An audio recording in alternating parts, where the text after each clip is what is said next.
Moins, ils hésitèrent et demandèrent à Moïse de demander davantage de clarification à Allah. S'ils n'avaient pas ajouté « si Allah le voulait », ils auraient été immédiatement guidés vers la vache. En raison de leur hésitation et de leur entêtement, Allah leur a rendu la tâche difficile. Ils n'ont pu trouver la vache indiquée que chez une vieille femme qui s'occupait des orphelins. Elle en était la gardienne. Et lorsqu'elle apprit qu'ils n'achèteraient pas d'autres vaches que celles décrites, elle augmenta le prix. Ils en informèrent Moïse et il leur conseilla de payer le prix qu'elle demandait pour la vache. Qu'elle leur vendit finalement. Ils le accent aigu gorgèrent la vache selon les instructions de Moïse, et il leur ordonna de frapper l'homme tué avec un morceau du corps de la vache. Lorsqu'ils suivaient ces instructions, l'homme assassiné revint à la vie et donna le nom de son assassin. Cependant, le tueur, qui avait auparavant demandé conseil à Moïse, a ensuite été tué par Allah pour son acte méchant. L'histoire de Moïse et du juste serviteur. Saïd Achien Juber a rapporté.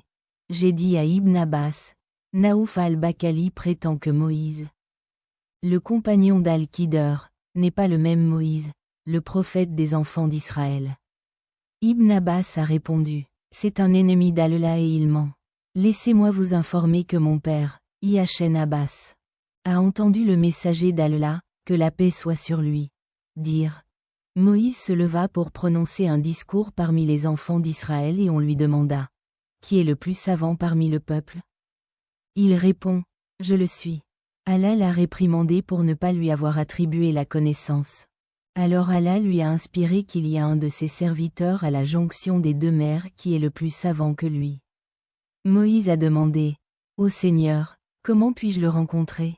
Allah a dit, prenez un poisson dans un grand panier et là où vous perdez le poisson, vous le retrouverez.